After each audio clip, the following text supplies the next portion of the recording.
Hello and welcome to this edition of Safe and Secure. On today's show, the Southfield Fire Department prides itself on being ready for whatever emergency comes their way. On today's show, we see some of the training that goes into preparing them. We'll also talk to Chief Hawkins about his recent visit to Washington, D.C. for President Obama's Task Force on the 21st Century Policing. And we look at a lighter side of the job with a benefit cooking competition. We'll have that and more on this edition of Safe and Secure.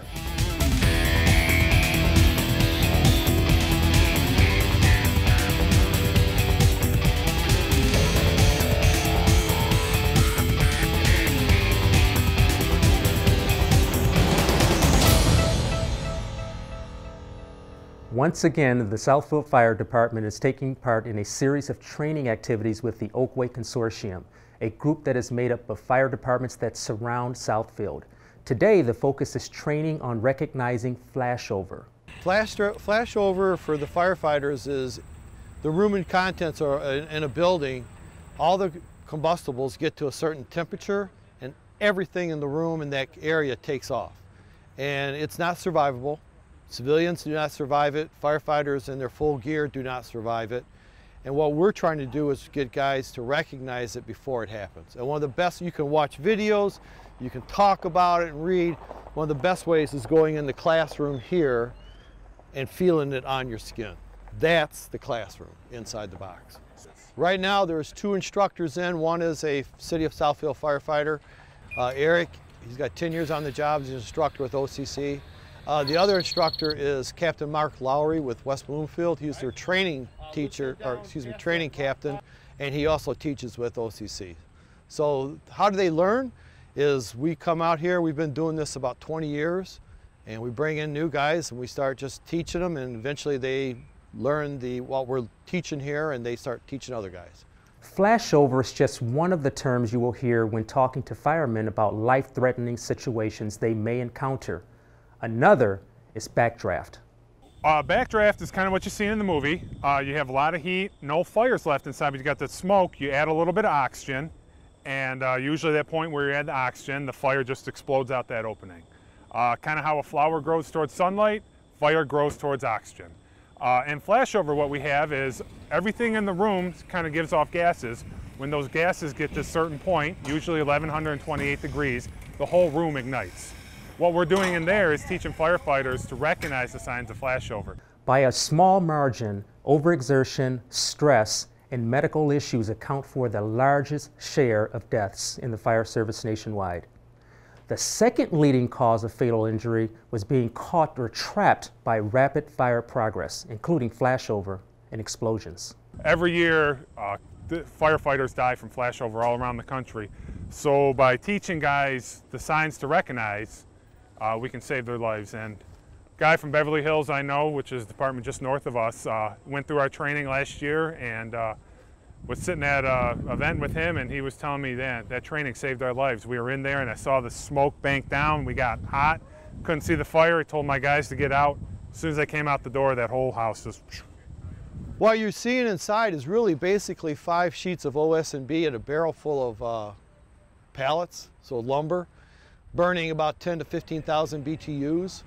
And we're putting our guys in their full gear, their SCBA, their air pack, their gear.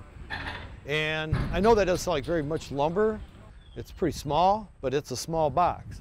And as you can see, it fills it up and it gives off those combustible materials, those gases, that once they ignite at about 1100 degrees, everything in there ignites. So they should have fire. Right now they're on their first rotation, which is, you can see the thick, heavy smoke coming out, and in the front of the box is the flames, and they will travel across. Guys have called this flashover simulation. It's not simulation, this is a classroom. It's a fire classroom. We can't hit a button, shut it off. It is, the science behind it is the science behind it. Wherever you're at, whatever department you're on, we've taken this all across the state. You can see on the board there of all the different departments that we've trained with over the years.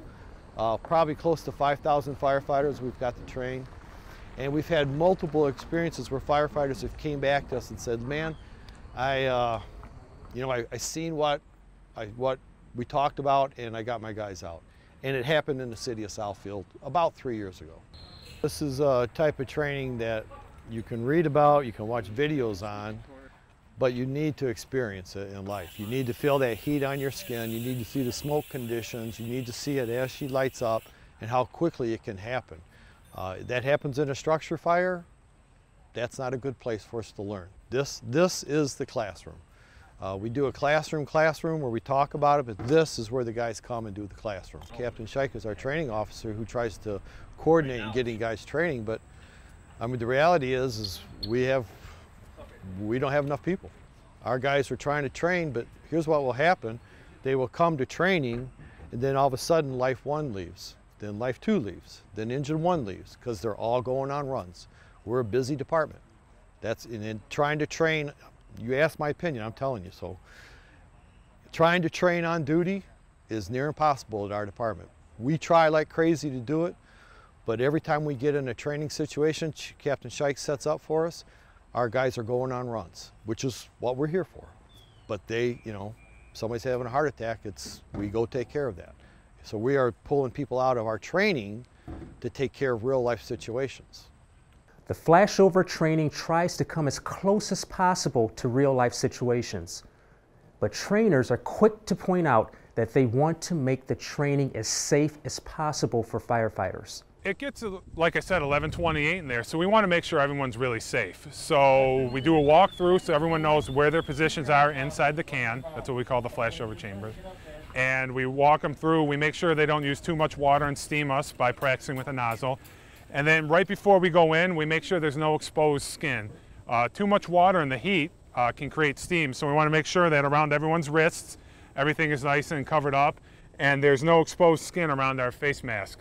Otherwise, sometimes you'll come out with a nice ring around your shoulder or your face, and sometimes even your shoulders. If someone touches you in there, just from the steam from your sweat, you'll be left with a handprint. So we want to limit that. There's no touching inside, no exposed skin. The Southfield Fire Department has a new chief, and firefighters speak very highly of him. We have a new chief in our department, Chief Menifee. I'm proud to say him and I were partners on Life 1 many years ago. He's chief of department now, and he is an instructor out at OCC, been an instructor with us probably 10, 12 years. He's one of my principal instructors on the flashover, and today I had a couple of cancellations because of family issues for instructors. I called him last night after a council meeting and asked him, could you please come out? I'll be there. Whatever you need, I'll be there. You know, I could give you one burn in the morning because I got a council meeting later or something later today. And he was out this morning over there cutting wood with a saw and loading barrels, and he did the first burn this morning. No matter what city you talk with, the Oakway Group is valued as a resource that every city has taken advantage of. If we have a big fire in the city of Southfield, we don't have enough people. We don't have enough trucks. And this allows us, if people think of it, it's like Detroit or New York City. It's a big area. And Southfield has their area, West Bloomfield has their area, Bloomfield Township has their area. But when we have something big, Oakway is the resources that we can pull in those extra ladder trucks, pumpers, extra rescues.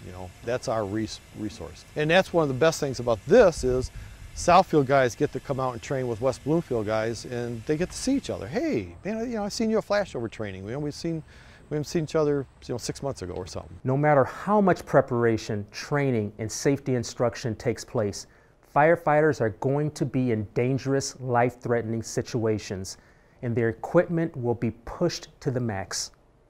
Most of our masks, Southfield, we have Scott's, actually Honeywell now. They're designed to handle about 500 degrees. Some other departments have MSAs, 475. We're getting flashovers at 2 to 2.5 times the amount of heat that our mask is designed to handle. One of the things we're teaching guys in there is keep your head down, don't always look at the fire, keep your shield down. Sometimes with taller guys, it happens that heat just gets absorbed, you get to a point where your mask starts to bubble up and melt. If you lose your mask in a fire, obviously that's a really, really bad situation. The chirping is our SCBAs, the air packs we wear, have a built-in pass device. And when we stop moving for longer than 15 seconds, that starts chirping. It's a safety thing to let other firefighters know if someone's hurt, not moving, and where to locate them with the sound. We remove the batteries from our packs, but the departments, they still have theirs in, so that's one of the things we talk about beforehand. Keep moving so you can hear us talk. This is training, but this is a live fire. This is not a simulation. Every time in there, it's different. What we try to teach the guys is obviously the 3 main signs of flashover, which are little fingers of fire rolling through our smoke. We get that thick, dark smoke. I'm sure you saw when it started building up, and we get intense, intense heat. It'll drive us to the floor sometimes in there. We teach guys to recognize that when it gets to a certain point in there, the whole room fills with fire. We teach guys to use as little bit of water as possible while we're in there to knock it back, but not create steam and burn us. Really, I mean, this is a great thing to show just how labor intensive and how difficult firefighting is. And you know, just when people see us pull up with so many trucks and it looks like it's just a little fire, just a little event, how quickly things can go south and why we need to respond with as many people as we do. Southfield firefighters initially show up with 4 firefighters, with other stations arriving pretty quickly. But often there is much to be done with just 4 firefighters on scene. But a lot of times, there's a lot you need to get done with 4 people. You need to get that attack line, the hose stretched. Your officer needs to walk around the building to see what's going on. You need to get ventilation in place, and that's assuming, and you're talking to the homeowner. If someone's still trapped inside, or you get a neighbor saying, hey, there's someone in that house, and you see a car in the driveway, then we're going into rescue mode too, and you get a lot of people going. There are safety rules that the fire department follows. 2 in, 2 out is a safety rule we'd like to try to follow. For every 2 guys we have in the house, we keep 2 guys out to rescue them. Another one of the trainings Lieutenant Chestnut and I are involved in is RIT training. And RIT training is Rapid Intervention Team. And we teach firefighters to rescue other firefighters. It's a great training, very, very labor intensive. For every guy that goes down, you need multiple resources to find them, to package them, to remove them. Other guys to still control the fire. Save our own is the first step to RIT, and that's to get yourself out of trouble. Use different techniques.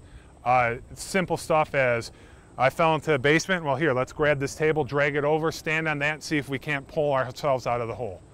It gets more complex as we go through, developing simple rope techniques and with ladders where we can hoist a guy out or package a guy by changing the way his air pack buckles around his legs. Many firefighters are drawn to the fire service because of family members or significant others who have been involved in firefighting or life-saving as a paramedic.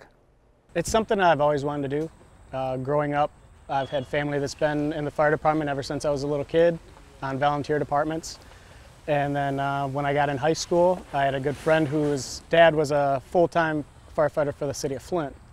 And talking with him, learning about their experiences really made me want to become a fireman myself. Being a paramedic is definitely a very important thing for the city and our citizens. And to be able to provide that for them within the fire department gives them very quick response. And everyone that's a paramedic, and even our basic EMTs, give great work and experience and are able to perform the duties in a very quick manner and provide excellent care to the patients. The Oakway trainings are valuable in many ways, preparing firefighters for situations they may encounter at a fire scene. Among the skills taught at the Oakway trainings is buddy breathing.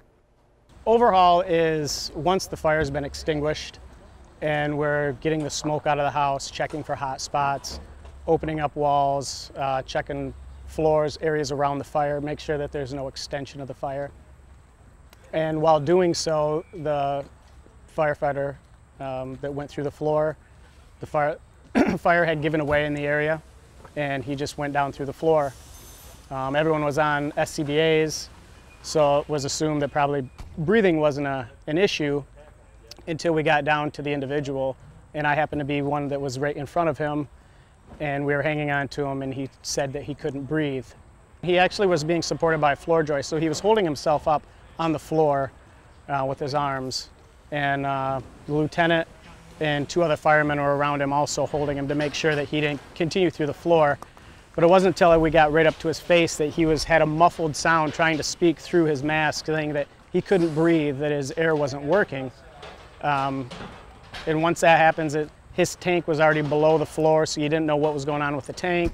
So the best thing to do was just to remove his line and plug into mine. So immediately I went in disconnected him and connected him into my buddy breathing pack. As soon as he plugged in, he got instant air through his mask, and we were able to extricate him out of the hole and take him out of the house. And as it would happen, only a week or two prior to that, one of our lieutenants had just had a training session on buddy breathing.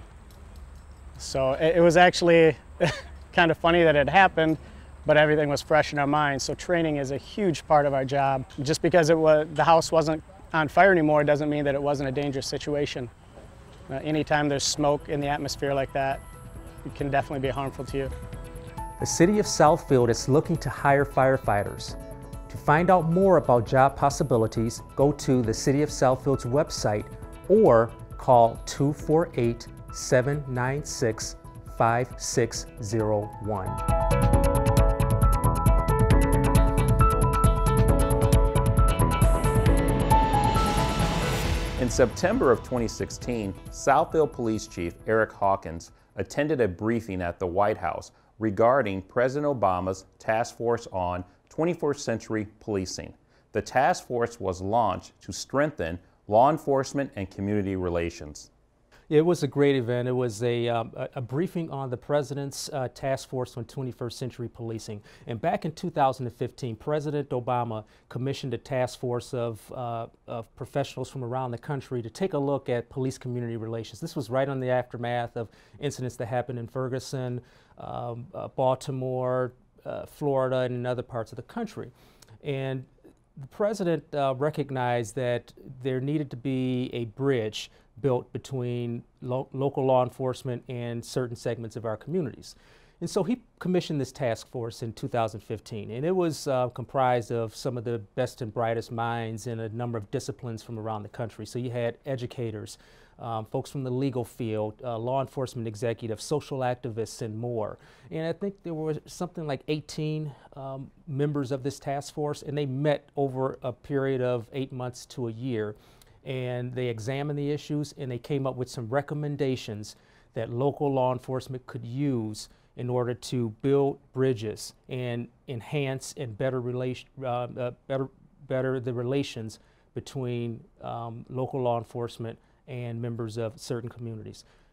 And so in July of this year, of 2016, I received an invitation in the mail from the White House inviting me to come to a briefing on the task force's recommendations. And these invitations went out to several local law enforcement leaders from across the country. And I accepted, and I tell you, it was a great, great time. And when I was there, I was among roughly 65 to 70 law enforcement executives from cities across the country. So I got an opportunity to interact with big local executives from agencies, both big and small. So I was interacting with folks from Dallas Police Department, New York, some of the bigger cities in Florida and California, but also some of the mid-sized and smaller cities as well. And we got a chance to kind of sit down and talk about some of the issues, discuss the task force's recommendations, listen to President Obama's cabinet members and some of his other staff members talk about how these recommendations came about, and we had some real good discussions. And what I found is that City of Southfield, the Southfield Police Department, does as much or more than just about every other community across the country, at least the ones that were sampled at this event in Washington, D.C. And I found that, you know, I went with the intentions of listening, sitting and hearing what everybody else was doing so that I can bring back a whole lot. And I did get a chance to do that. But what I found is that I ended up doing a lot of talking because other agencies from around the country were very, very interested in what we're doing here in Southfield with our Citizens Advisory Board, our youth academies, our PAL program, and some of the other things, our Shop with the Cop, and all these other things. And they were very interested in how we procured funding, how we got interest, how we put together a staff of officers in order to do that. So I had a very, very good time, very, very productive conference for me. The briefing at the White House was attended by approximately 70 law enforcement executives from around the country. Members of President Obama's staff facilitated the briefing and provided information and materials to the attendees. Yeah, the White House holds 2 or 3 of these briefings every year. And in the session prior to mine, I was told that the president actually showed up. And during our conference, we looked at the president's calendar, you know, it's public information, and we found that he had a big block of time in his calendar during the time that we were there. So we all kind of speculated that he was going to make a surprise appearance as well. And even some of his staff members said, don't be surprised if the president happens to show up. But it turns out, unfortunately for us, that the president got busy that day, which is understandable, and he didn't show up. But we did get an opportunity to talk with some of his trusted staff members, the folks who were the architects of this 21st century task force on the task force on 21st century policing, and really get a chance to dig into their minds and figure and see what went into their thought processes when they were putting together this document. The task force was specifically charged with identifying best practices and offering recommendations on how law enforcement can promote effective crime reductions while building public trust. The task force came up with six pillars of policing that recommendations, and the pillars were number one, trust and legitimacy of law enforcement. That was the very first one, and that's one thing we're very, very attuned to here in Southfield. It's one of the things that a lot of our programs are centered around that particular pillar. The next one was training and oversight. The third is social media and technology. The fourth is crime prevention and community policing, another thing that we're very, very heavy on here in the city of Southfield. The fourth deals with training, again, of police officers in education. And the last one is officer wellness and officer safety. And so those six pillars are the framework for this whole document, and within each one of those pillars, there's a number of subsets and a number of recommendations on how you can achieve those. While in D.C., Chief Hawkins was able to rendezvous with Deputy Chief Nick Lucia, who was studying at the FBI Academy in Quantico. One of our other executives here, one of our deputy chiefs who was out there, happened to be out there for some different training. And since he was there, you know, he got the invite to come as well, so he and I went to that function as well, Deputy Chief Lucia. Concern that was common to just about every chief I talked to around the country was funding to provide a lot of these services that people are requiring and demanding of police departments across the country right now.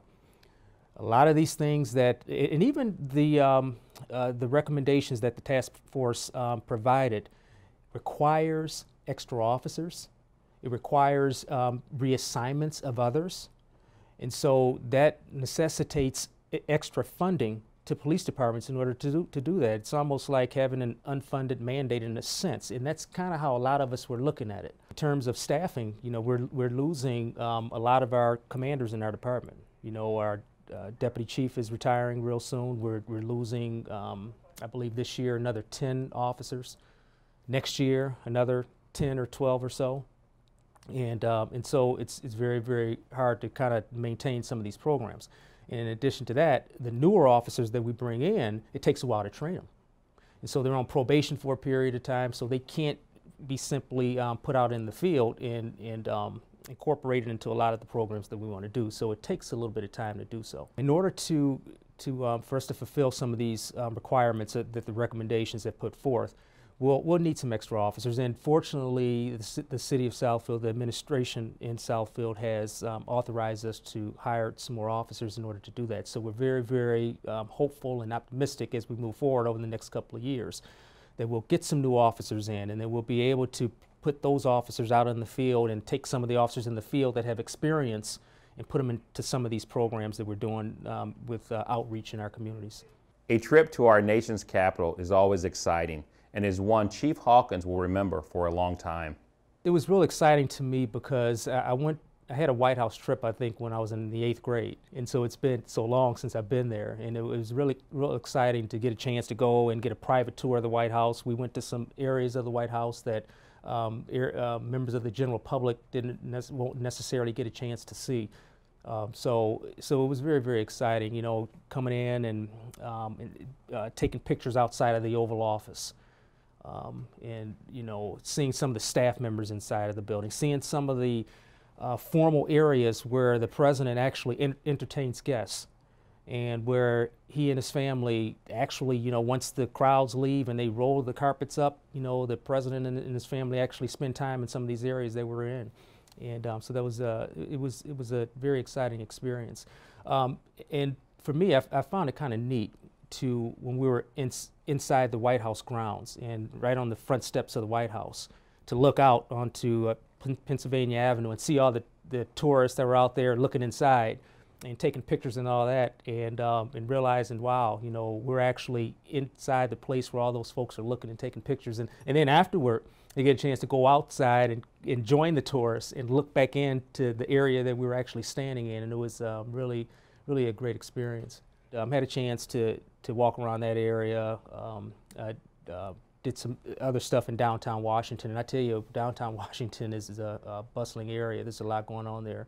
A lot of excitement, a lot of folks around, and a lot of good places to eat. They've done an outstanding job, that police force and the federal government, agencies that are working with the local police department, in making it a very comfortable environment. You don't feel like you have this occupying force that's kind of watching you and things like that. It's a very comfortable, very laid back, but especially with my law enforcement background, I know that behind the scenes there's a lot going on. There is a lot of surveillance. There's a lot of law enforcement folks who are looking and watching and seeing what's going on. The White House has a number of regional follow-ups and briefings planned around the country, and Southfield has been invited to send other commanders to those meetings.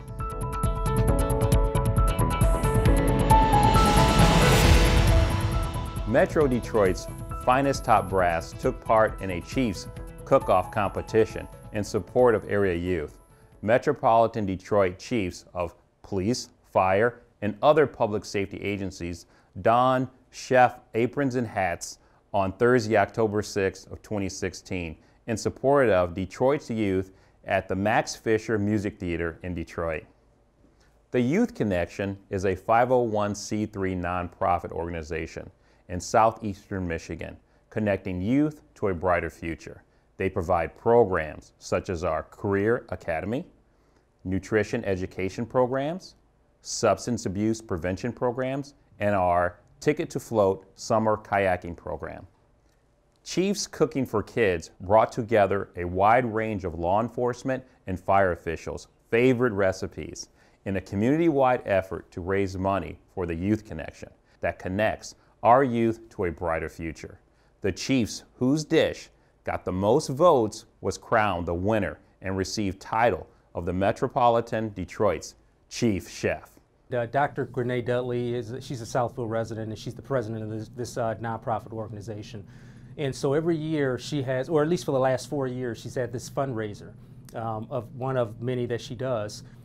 And what's kind of fun about it is we come up with our own dishes. We know the recipes, and we submit those recipes to Dr. Dudley, who then gives those recipes to a chef, the chef from the Max Fisher Theater. And he actually makes all of the dishes using our recipes. We actually serve them. We're in our chef's outfits, and we'll serve the dishes. And if they like it, they'll put a ticket into a bowl that we have on our table. And whoever has the most tickets afterward is the winner. Congratulations goes to Chief Chef Hawkins for winning Best Entree at the Youth Connection 2016 Chief Cooking for Kids event. To find out more about the Youth Connection, you can call 313-826-7099 or email them at info@theyouthconnection.org. Well, that's it for this edition of Safe and Secure. To find out more about Southfield Police and Fire Departments, go to thecityofsouthfield.com and go to our respective pages. You can also find out more by going to Facebook and looking at our pages there. Until next time, stay safe and secure.